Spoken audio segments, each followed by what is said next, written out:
Good morning all of you. हम पढ़ रहे थे टेक्सोनॉमिकल एड्स के बारे में। ये एड्स कोई रोग का यहाँ पर जिक्र नहीं हो रहा है। टेक्सोनॉमिकल एड्स का मतलब होता है टेक्सोनॉमिकल टूल्स। दैट मीन्स अगर हमें कोई ऑर्गेनिज्म मिलता है, चाहे वो प्लांट से बिलोंग करता हो या एनिमल से बिलोंग करता हो, तो उसके आइडेंटिफिकेशन के लिए, उसकी पहचान के लिए हमें किन किन सामग्रियों की आवश्यकता पड़ती है, किन किन टूल्स की आवश्यकता पड़ती है, उसी को हम बोलते हैं टेक्सोनॉमिकल टूल्स। इसके विषय में हमने अपने पिछले लेक्चर में डिस्कस किया था कि इसके अंतर्गत आता है हर्बेरियम, सेकंड है botanical garden, third museum, fourth zoo and last one है की, जिसे हम कुंजी या चाबी बोलते हैं। तो मैंने ज़ू तक आपके साथ डिस्कस कर लिया था। आज हम लास्ट टॉपिक के बारे में डिस्कस करने वाले हैं, जो कि है कुंजी या चाबी। कुंजी या चाबी, जिसको हम इंग्लिश में की बोलते हैं, ये क्या होता है? यह एक साधन सामग्री है जिसका प्रयोग समानताओं तथा असमानताओं पर आधारित होकर पौधे तथा प्राणियों की पहचान में किया जाता है। मतलब इसका प्रयोग हम किसमें करते हैं, चाहे पौधे हो या प्राणी हो, मतलब एनिमल हो या प्लांट हो, उसकी पहचान में इसका प्रयोग किया जाता है। और ये किस पर आधारित होता है? समानता और असमानताओं पर आधारित होता है। अभी मैं इसका आपको एक एग्जाम्पल भी देने वाली हूँ, जिसके बाद पूरी तरह से ये जो टॉपिक है आपको समझ में आ जाएगा। Keys are used for identification of plant and animals based on similarities and dissimilarities। जो कीज़ है उसका यूज़ किया जाता है आइडेंटिफाई करने के लिए प्लांट एंड एनिमल को, जो किसके ऊपर बेस्ड होता है? Similarities and dissimilarities. These are based on contrasting characters generally in pair called couplet। इसमें क्या होते हैं? कॉन्ट्रास्टिंग कैरेक्टर होते हैं जिसके पेयर को हम कपलेट बोलते हैं। It represent the choice made between two opposite options। The result is the acceptance of one and rejection of other। Each statement in a key is called a lead। Keys are analytical in nature। आप थोड़े से confuse हो रहे होंगे, तो चलो आपके confusion को दूर करते हैं और एक एग्जाम्पल के द्वारा इसको समझने की कोशिश करते हैं। फॉर एग्जाम्पल, आपको एक ऑर्गेनिज्म मिला, एक आपको छोटी सी चिड़िया मिली। तो अब देखते हैं कि उस चिड़िया की पहचान आप किस तरह से कर सकते हो with the help of keys. तो यहाँ पे है, हम देखेंगे फर्स्ट ऑफ ऑल कि जो चिड़िया आपको मिली है, बर्ड जैसी वो दिखने में लग रही है, तो उसके पास फेदर है कि नहीं? येस और नो। तो ये जो येस और नो है ना, इसी को हम बोलते हैं कि दीज आर कॉन्ट्रास्टिंग कैरेक्टर्स। हम बोलते हैं ना black and white is contrasting colour. तो उसी तरह से यहाँ पे क्या है? येस और नो, ये क्या है? कॉन्ट्रास्टिंग ऑप्शन है। और इन्हीं को हम बोलते हैं, साथ में कपलेट बोलते हैं। अब समझ में आ रहा है थोड़ा थोड़ा? तो कोई अगर आपको एक चिड़िया जैसे एक नया ऑर्गेनिज्म मिला, तो सबसे पहले आप उनमें एक लिस्ट बना लेते हो कि एक चिड़िया में कौन कौन से कैरेक्टर्स पाए जाते हैं, ताकि क्या कर सको, आप इजीली उस चीज़ को आइडेंटिफाई कर सको। एक बर्ड में कौन कौन सी चीज़ें पाई जाती हैं? उसमें फेदर्स पाए जाते हैं, उसकी बॉडी जो होती है वो बहुत लाइट होती है, हल्की होती है, एंड देन उसमें जो उसकी जो चोंच होती है वो मतलब काफ़ी ज़्यादा स्पेशलाइज्ड होती है, वैसे आपको जो है दूसरे ऑर्गेनिज्म में देखने को नहीं मिलती है। तो इसी तरह से बर्ड से रिलेटेड आप एक कैरेक्टर्स की लिस्ट बना लेते हो और फिर आप उसमें आगे येस और नो लिखते हो कि ये जो कैरेक्टर्स हैं वो इसमें पाए जा रहे हैं कि नहीं। ज़रूरी तो नहीं है ना कि एक बर्ड जैसी दिखने वाला जो ऑर्गेनिज्म है वो एक चिड़िया ही हो। तो उसी तरह से बर्ड्स में एक कैरेक्टर है फेदर। तो हम देखते हैं कि उस ऑर्गेनिज्म में ये है कि नहीं, येस और नो। अगर है तो फिर हम देखेंगे कि क्या ये स्विम कर सकता है। अगर स्विम कर पा रहा है तो दैट मीन्स ये डक है, और अगर नहीं कर पा रहा है तो दैट मीन्स ये हैन है। इसी तरह से अगर उसमें फेदर्स नहीं है दैट मीन्स उसमें लेग्स होंगे, अगर लेग्स हैं तो वो लिजार्ड है, नहीं है तो वो स्नेक है। तो इसी को हम बोलते हैं कॉन्ट्रास्टिंग कैरेक्टर्स, येस और नो को, ये जो ऑप्शंस हैं। और इसमें से ये जो एक ऑप्शन होते हैं उसको हम बोलते हैं लीड, क्योंकि ये हमें क्या करता है, ये हमें लीड करने की कोशिश करता है, गाइड करने की कोशिश करता है किसी पर्टिकुलर ऑर्गेनिज्म को पहचानने के लिए। ठीक है, अब बिल्कुल लास्ट टॉपिक है एनसीईआरटी में कि फ्लोरा क्या होते हैं। फ्लोरा का मतलब होता है प्लांट से रिलेटेड, मतलब प्लांट से रिलेटेड हम कुछ भी डिस्कस कर रहे हैं तो उसको बोलते हैं फ्लोरा।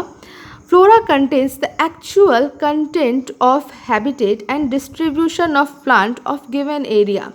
जो फ्लोरा होता है उसके पास इंफॉर्मेशन होती है, एक्चुअल कंटेंट होता है, हैबिटेट, हैबिटेट का मतलब होता है आवास, और डिस्ट्रीब्यूशन का मतलब होता है कि उसका वितरण कैसा है, of A plant of A given area. मतलब मान लो गाज़ीपुर है तो गाज़ीपुर में कितने तरह के प्लांट पाए जाते हैं, किस किस वैरायटी के प्लांट पाए जाते हैं, उनकी समस्त जानकारी केवल प्लांट से रिलेटेड हो उसको हम बोलते हैं फ्लोरा। और फौना किसको बोलते हैं, अगर यही जानकारी एनिमल्स के बारे में हो तो उसको हम बोलते हैं फौना।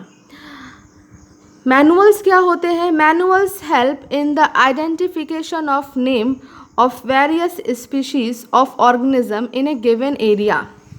जो मैनुअल्स होते हैं वो आइडेंटिफाई करते हैं, मतलब पर्टिकुलर किसी भी ऑर्गेनिज्म, किसी भी जीव का वो नाम रखने में हमारी हेल्प करते हैं। मान लो कि कोई एक, जैसे ये गाज़ीपुर है तो गाज़ीपुर में अलग अलग एरिया है, तो एरिया में कौन कौन से जीव पाए जाते हैं उन सभी का हम क्या करते हैं, मैनुअल्स के अंतर्गत उन सभी का हम नाम उसका डालते हैं, या हम इस एरिया में या इस यहाँ की जो परिस्थिति है, यहाँ का जो वातावरण है उसके अनुसार इसमें कौन कौन से जीव पाए जाते हैं उनका हम एक जगह उसका जब हम नाम लिख के उसका कलेक्शन करते हैं तो उसको बोलते हैं manuals. Monograph is a detailed and well documented information of any particular tax on.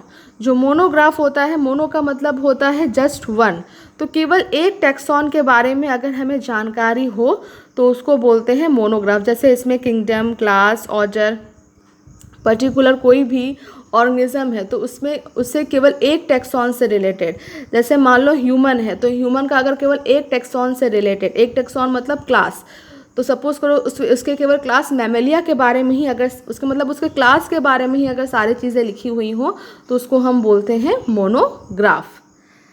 तो आई होप आपको ये पूरा फर्स्ट चैप्टर समझ में आया होगा। पहला चैप्टर था तो पहला चैप्टर मेरे इसी वीडियो के साथ फिनिश हो जाएगा, और मैं उम्मीद करती हूँ कि अब तक आप लोगों ने अपने फर्स्ट चैप्टर के पूरे नोट्स बहुत अच्छे से लिख लिए होंगे। और मैं देख रही हूँ बहुत सारे बच्चे इस ग्रुप में जुड़ते चले जा रहे हैं। तो जैसा कि कंडीशंस रखी गई थी कि आपका मैथ्स में अगर अबव है 25 मार्क्स से तो ही आप बायो ग्रुप को ज्वाइन कर सकते हो।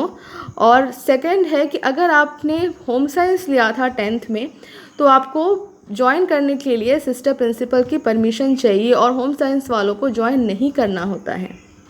लेकिन अगर आपका फिर भी आप साइंस में आपने बहुत अच्छा मार्क्स गेन किया है तो आप सिस्टर जी से एक बार आपको अपने पेरेंट्स के साथ उनकी परमिशन लेनी होगी।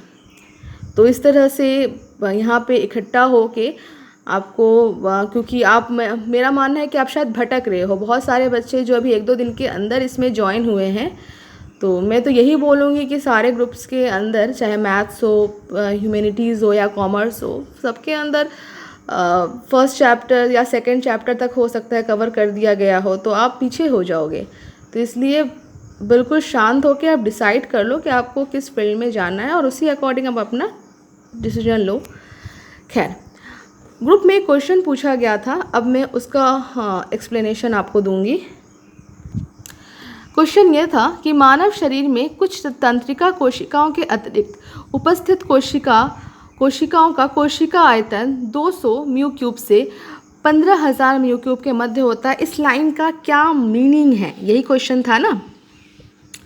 तो जो मानव शरीर जो होती है, मानव शरीर में अलग अलग तरह के कोशिकाएं पाई जाती हैं, ये आप सभी को पता होगा। तो उसमें से सबसे इम्पॉर्टेंट जो कोशिका होती है वो होती है हमारी तंत्रिका कोशिका। तंत्रिका कोशिका के बारे में मैं आपको कुछ और इम्पॉर्टेंट बात बताऊं तो तंत्रिका कोशिका ऐसी कोशिका होती है, केवल कुछ रीज़न के कोशिकाओं की अगर हम बात ना करें, छोड़ दें, तो बाकी सारे हमारी पूरी बॉडी में जो तंत्रिका कोशिकाएं पाई जाती हैं वो मतलब उसको हम रीजनरेट नहीं कर सकते। फॉर एग्ज़ाम्पल, आपके शरीर में कोई इंजरी हुई जिससे कि आपकी जो सेल है, जो कोशिका है, वो डैमेज हो गई, तो धीरे धीरे आप देखते हो कि वो जो सेल है वो फिर रिपेयर हो जाती है। लेकिन तंत्रिका कोशिकाओं के केस में ऐसा नहीं होता। तंत्रिका कोशिकाएं क्या होती हैं, उनका जो साइज़, उनका जो मतलब वो जिस तरह से बनी होती हैं वो उसी तरह से लाइफ लॉन्ग बनी रहती हैं। एक बार उनका जब शेप डिसाइड हो जाता है तो वो उसी शेप में, उसी जगह पे, वो उसी स्थान पे वो स्थिर रहती हैं। लेकिन दूसरी कोशिकाओं का जो आयतन होता है वो फ्लक्चुएट करता है उनके वर्ग के अनुसार और वो कहाँ पाई जा रही हैं उनके अनुसार। तो उसी पॉइंट को यहाँ पे लिखा हुआ है कि मानव शरीर में कुछ तंत्रिका कोशिकाओं के अतिरिक्त उपस्थित कोशिका का जो कोशिका आयतन होता है वो 200 से 1500 यहाँ पे मतलब माइक्रोन के ऊपर 3, मतलब इसके ऊपर क्यूब क्यों है, क्योंकि यहाँ पे आयतन की बात हो रही है। तो इसके मध्य उनका आयतन फ्लक्चुएट करता है, क्योंकि कोशिका का जो आयतन है, मतलब जो उसका कितना फैलाव होगा, जैसे सपोज़ करो कि जब सेल डिवीज़न होने वाला होता है, मतलब सेल डिवीज़न से पहले, तो सेल डिवीज़न से पहले ये सब आपको पढ़ने को मिलेगा आगे, कोशिकाओं के आकार में वृद्धि हो जाती है। फिर आफ्टर सेल डिवीज़न, कोशिका विभाजन के बाद कोशिका का आकार पहले की तरह हो जाता है जैसे वो पहले थी। तो ये डिपेंड करता है कि मतलब जो कोशिका होती है उसके आयतन में चेंज होते रहते हैं, कब उनका डिवीज़न हो रहा है, उनकी रिपेयरिंग के अनुसार, वो किस स्थान पे हैं, उनके वर्क के अनुसार। लेकिन जो तंत्रिका कोशिकाएं होती हैं इनका सब कुछ एग्जैक्ट होता है, और इसको केवल कुछ अगर हम पोर्शन, जैसे हमारे जो नोज़ की तंत्रिका कोशिकाएं हैं या टंग की तंत्रिका कोशिकाएं हैं, उनकी अगर बात हम ना करें तो बाकी हमारे पूरे बॉडी में जो तंत्रिका कोशिकाएं पाई जाती हैं वो उनको हम फिर से रीजनरेट नहीं कर सकते हैं। तो आई होप आपको ये जो लाइन है इसका मतलब क्लियर हो गया होगा। अब मेरी ओर से आप सभी के लिए एक क्वेश्चन है, मैं उम्मीद करूँगी कि आप सभी मुझे इसका जवाब दोगे। तो ये रहा आपके लिए आज का क्वेश्चन। मैं हर वीडियो के लास्ट में आपसे एक क्वेश्चन अब से ज़रूर पूछूंगी, और मैं देखना चाहती हूँ कि कितने लोग बहुत ही सीरियसली होके पढ़ाई कर रहे हैं। क्वेश्चन है, the label of a herbarium sheet does not carry information on date of collection, name of collector, local names और दी हाइट ऑफ प्लांट। इसका मतलब क्या है? क्वेश्चन का मतलब कि जो हर्बेरियम शीट होती है, मैंने आपको बताया था ना कि हर्बेरियम का मतलब क्या होता है, प्लांट्स को जब हम सुखाकर एक पेज के ऊपर लगाते हैं तो उस पेज को हम बोलते हैं हर्बेरियम शीट। मार्केट में हर्बेरियम शीट अवेलेबल होती है, और उसमें क्या होता है, ये जो हर्बेरियम शीट है, सपोज़ करो ये हर्बेरियम शीट है, तो इस हर्बेरियम शीट के ऊपर साइड में कुछ लेबल्स होते हैं। लेबल्स का मतलब कुछ इन्फॉर्मेशन लिखे होते हैं, जिसमें कि ये चारों ऑप्शन में से ऐसा कौन सा ऑप्शन है जो कि हर्बेरियम शीट के लेवल्स में प्रेजेंट नहीं होता है। डज नॉट कैरी इन्फॉर्मेशन मतलब हर्बेरियम शीट के ऊपर इसमें चारों में से ऐसा कौन सा इन्फॉर्मेशन है जो प्रेजेंट नहीं होता है, वो आपको चूज़ करना है। ये क्वेश्चन पूछा गया था नीट 2016 में। तो मैं उम्मीद करती हूँ कि आप मुझे इस क्वेश्चन का जवाब दोगे, और अगर नहीं समझ में आ रहा है तो आप एक बार हर्बेरियम टॉपिक को एनसीईआरटी से पढ़ना। मैं उम्मीद करती हूँ कि उसको पढ़ने के बाद आपको समझ में आ जाएगा, क्योंकि बहुत सारी ऐसी चीज़ें होती हैं जो कि जैसे मेरे वीडियो को आप देख रहा, अब इसके बाद आपको एनसीईआरटी पढ़ना ही पढ़ना है। तो आपने एनसीईआरटी पढ़ा कि नहीं, इससे मुझे पता चलेगा, और नहीं अगर पढ़ा है तो अब पढ़ना शुरू करो। इसी मकसद से मैं आपको ये क्वेश्चन को दे रही हूँ, क्योंकि इसका जवाब आपको एनसीईआरटी में मिल जाएगा। तो आज के लिए केवल इतना ही, और आप अच्छे से रहना। ठीक, थैंक यू।